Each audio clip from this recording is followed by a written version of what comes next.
Kayaknya nih ibu lihat ini banyak yang tidak datang ya. Iya, Bu. Nah, lebih baik kita berdoa dulu supaya apa yang kita pelajari hari ini senantiasa berkah. Ketua kelasnya siapa lagi namanya? Ibu lupa namanya. Nur Hikmah. Oh ya, silahkan yang hikmah dipimpin dulu doa ya. Berdoa mulai. Selesai. Amin. Nah, ibu ulangi lagi. Selamat pagi. Pagi, Bu. Nah, kemarin ibu itu bilang bahwa sarapan itu penting. Nah, sekarang siapa lagi yang belum sarapan di sini? Hajra, Bu. Hajra, kenapa nggak sarapan Hajra? Sibuk terus tadi, Bu. Oh, lain kali sarapan ya supaya kita itu tenang buat belajar. Nah, sebelum materi dimulai, sekarang lihat ke kanan, ke kiri, ke bawah. Adakah sampah atau hal-hal yang tidak mengenakan untuk dipandang? Ada, Bu. Nah, silakan diambil lalu dibuang. Ini, Bu, buang Ya. sampah.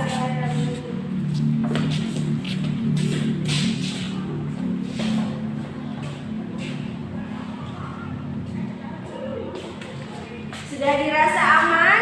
Nyaman? Aman. Nah, sekarang perhatikan temannya. Adakah yang kiranya melanggar aturan dari sekolah? Bajunya di luar, tidak menggunakan dasi? Kalau dirasa ada, tolong diperhatikan dan ditegur temannya ya. Nah, pelajaran minggu lalu kita tentang cerpen. Nah, cerpen itu ada beberapa nilai yang terkandung di dalamnya. Sekarang Devi ya namanya. Ya, Bu. Nah, nilai-nilai cerpen itu apa saja sih? Bu. Lupa ya. Oke, Ibu. Mungkin ada yang lain? Unjuk tangannya. Mungkin grogi kalau Ibu tunjuk ya. Ya, Bu. Mungkin unjuk tangan. Ya, silakan yang di belakang. Oh, ada yang nilai-nilai sosial, ada yang nilai-nilai agama, dan seterusnya. Nah, sekarang kita akan mulai masuk ke pembelajaran kita hari ini. Apa sih yang kita pelajari hari ini? Yang kita pelajari hari ini adalah menganalisis unsur-unsur pembangun cerita pendek dalam buku kumpulan cerita pendek. Masih berkaitan dengan cerita pendek, dan apa sih yang akan kita bangun dari hal ini, yaitu sama-sama menggunakan metode active learning, di mana kalian akan berdiskusi, otomatis kalian akan berkelompok. Nah, setelah itu di mana kalian akan menganalisis unsur intrinsik dan ekstrinsik serta mempelajari yang namanya struktur dan kaidah teks cerpen.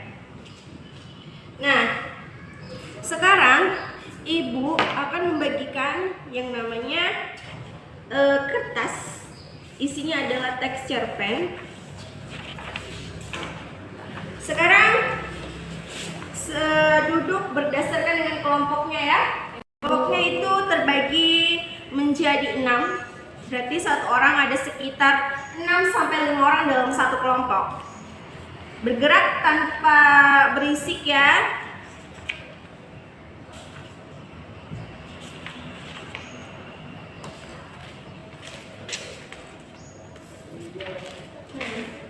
Ini ya, kalian.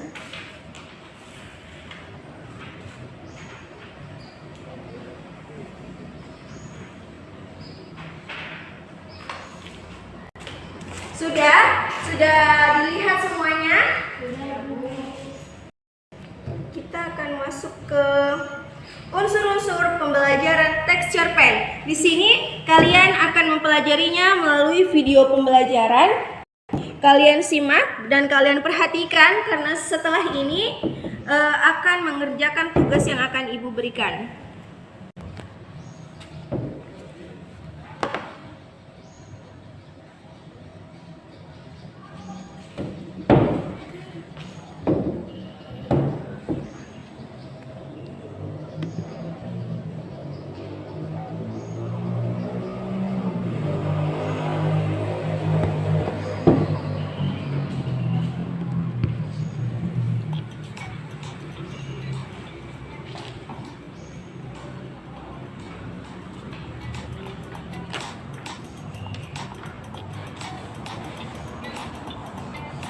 bisa diperhatikan bahwa ada beberapa unsur pembangun teks cerpen, yaitu unsur intrinsik dan unsur ekstrinsik. Nah, apa sih itu unsur intrinsik dan unsur ekstrinsik? Kalian bisa perhatikan.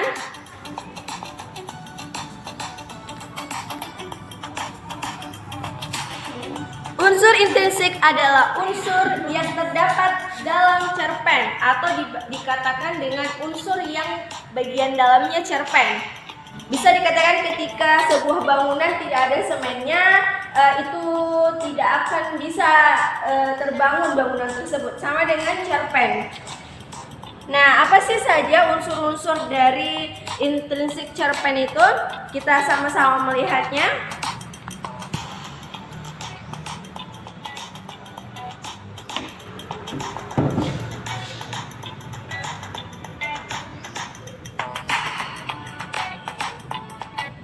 Nah, ada tema. Bisa kalian lihat di sini. Tema adalah ide dari apa sih yang akan kalian buat dari cerpen tersebut. Kemudian ada yang dikatakan dengan tokoh dan penokohan. Nah, tokoh dan penokohan sendiri bisa kita lihat itu seperti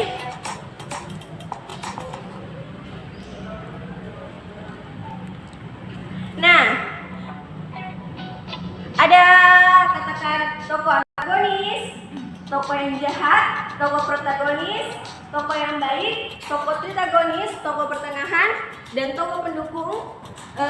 Nah, kemudian ada beberapa lagi, yaitu ada alur. Nah, alur di sini adalah jalan cerita. Alur terbagi menjadi 3, yaitu alur gabungan, alur maju, dan alur mundur.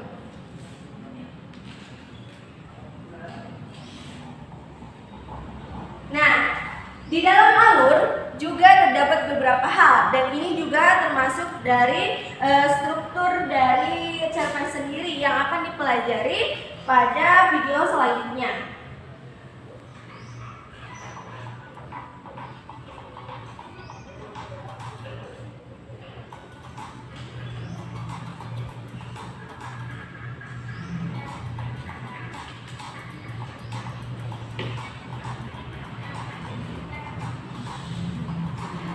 Kemudian ada latar.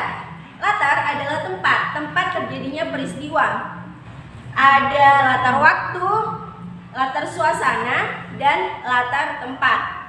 Kemudian ada gaya bahasa. Nah, gaya bahasa di sini bisa dikatakan gaya bahasa yang baku dan tidak baku. Kemudian ada sudut pandang. Ada sudut pandang orang pertama dan ada sudut pandang orang ketiga. Sudut pandang di sini yaitu bagaimana penulis menempatkan dirinya di dalam penulisannya. Kemudian ada yang terakhir adalah amanat. Nah, amanat yaitu pesan yang terdapat di dalam cerpen. Apa sih yang pesan yang akan disampaikan oleh pengarang terhadap ceritanya? Nah, sekarang perhatikan teks cerpen yang telah Ibu berikan. Di situ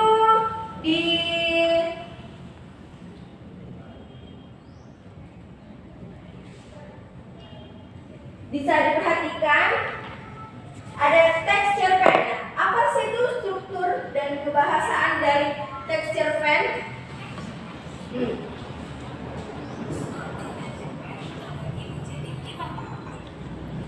Perkenalan, Ada perkenalan, komplikasi,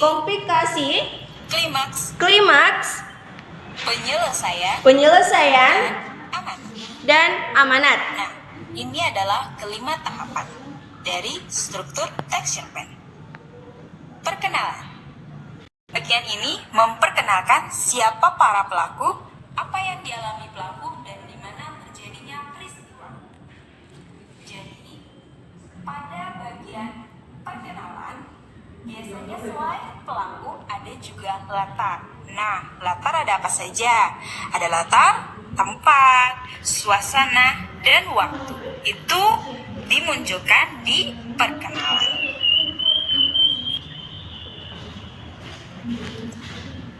Komplikasi. Dalam bagian ini, konflik muncul dan para pelaku mulai beraksi terhadap konflik, kemudian konflik meningkat. Nah, pada bagian ini, awal munculnya suatu peristiwa yang akan terjadi di bagian konflik. Nah, bisa diperhatikan teks cerpennya ya. Di sini kita akan bedah apa sih itu struktur-strukturnya saja. Mengapa seperti itu? Karena tadi ada yang namanya tadi perkenalan atau orientasi. Kemudian ada komplikasi, ada konflik, ada evaluasi, dan ada yang namanya koda atau pesan yang terdapat di dalam cerpen. ini konflik terpecahkan dan menemukan penyelesaiannya. Jika tadi sudah muncul permasalahan dan semakin memuncak, maka perhatikan cerpen kalian. Di sini kita ulang, ada yang namanya adalah perkenalan.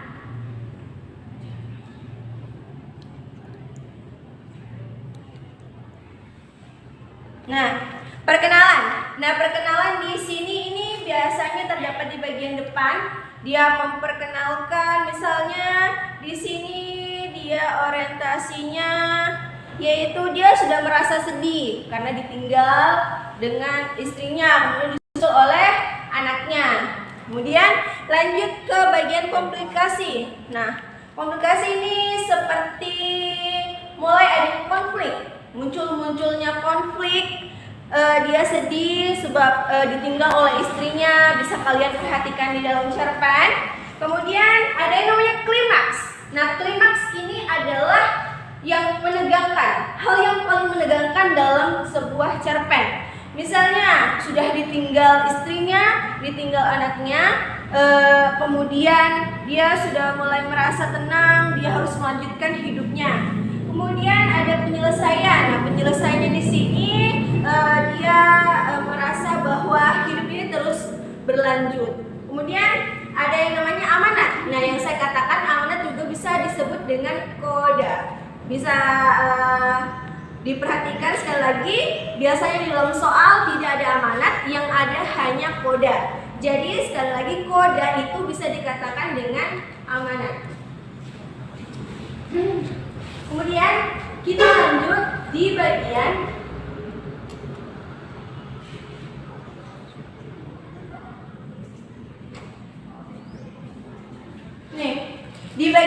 kebahasaan. Nah, di dalam kebahasan cerpen itu biasanya terdapat kata sifat. Sudah tahu apa itu kata sifat? Ada yang tahu kata sifat? Sifat? Oke, ada yang tahu. Kemudian kita lanjut ke kalimat deskriptif. Nah, kalimat deskriptif itu kalimat yang menggambarkan. Nah, di sini biasanya tuh dari sebuah cerpen penulis ini bisa menggambarkan. Misalnya si Rima berjalan-jalan di tepi pantai, ada pohon kelapa, ada gazebo dan sebagainya. Kemudian ada kalimat ekspresif, misalnya begini, pergi dari sini. Itu kan bisa mengekspresikan bahwa dia sedang marah. Dia melakukan bahwa dia sadar kesalahan sehingga dia disuruh pergi. Kemudian ada majas. Perlu diketahui di sini bahwa dalam cerpen ada 4 majas yang biasa muncul, yaitu majas perbandingan, majas pertentangan, majas penegasan, dan majas sindiran. Kalian bisa lanjutkan menonton majas-majas yang telah disampaikan tadi. Ada majas contoh, bagus sekali tulisanmu, saking bagusnya sampai tidak dapat terbaca. Ini majas ironi. Oke, selanjutnya tadi yang terakhir ada majas penegasan. Nah, majas penegasan itu gaya bahasa yang menyatakan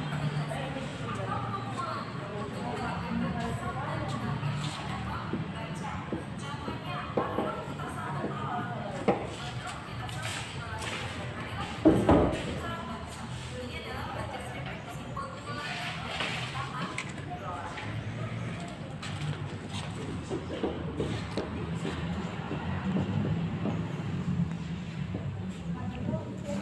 adalah beberapa majas yang biasa muncul dalam lecture pen. Nah, pertanyaannya adalah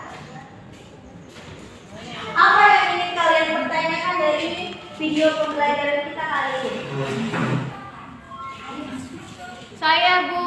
Ya, silahkan. Apa itu majas perbandingan, Bu? Nah, majas perbandingan itu biasanya dia membandingkan suatu hal dengan menggunakan kata-kata kiasan. Nah, setelah kalian melihat dua video pembelajaran, tadi kan tugasnya sudah Ibu berikan ya. Nah, mohon itu dikerjakan berdasarkan dengan kelompoknya masing-masing.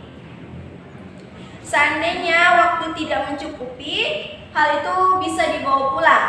Nah, kemudian tugas kalian yang kedua adalah Ibu sudah tunjukkan kemarin ya, yang namanya aplikasi Wattpad. Sudah ada yang buka? Sudah, Bu. Nah, sekiranya sudah ada yang buka, aplikasi ini adalah aplikasi menulis. Di sini kalian bisa menulis apa saja. Nah, bisa ambil contoh. Ibu sudah ada akun di dalam Wattpad ini. Bisa kalian buka, kalian bisa perhatikan bagaimana sih bentuk dari Wattpad itu sendiri. Nah, sekarang Ibu berikan waktu sekiranya sampai jam pelajaran selesai. Jika ada yang sudah, silahkan dibawa naik, dan yang belum silahkan dibawa pulang. Jangan lupa ya, diperhatikan tugasnya, karena itu adalah tugas akhir kita. Nah, Ibu rasa ada yang sudah dan jawabannya cukup bagus. Ada mengerti beberapa struktur di kelompok 3 tadi ya. Mungkin di kelompok 1 sama kelompok 2 ini mungkin bisa lebih berusaha lagi untuk mengerjakan. Nah, kalau yang belum selesai, Ibu perhatikan bahwa unsur-unsur intrinsik itu kan ada beberapa. Kalau ada kalian yang tidak mengerti, silahkan tanya kepada Ibu. Kita punya grup WhatsApp. Nah, karena saya pikir waktu juga tidak memungkinkan untuk kita lanjut, Ibu akan berikan sedikit kuis. Nah, Ibu mau tanya, dari 4 majas ini, bisa ada kasih contoh apa sih itu majas penegasan? Oh ya, silahkan yang di belakang. Jawabannya cukup memungkinkan ya, bahwa penegasan itu seperti menegaskan kalimatnya.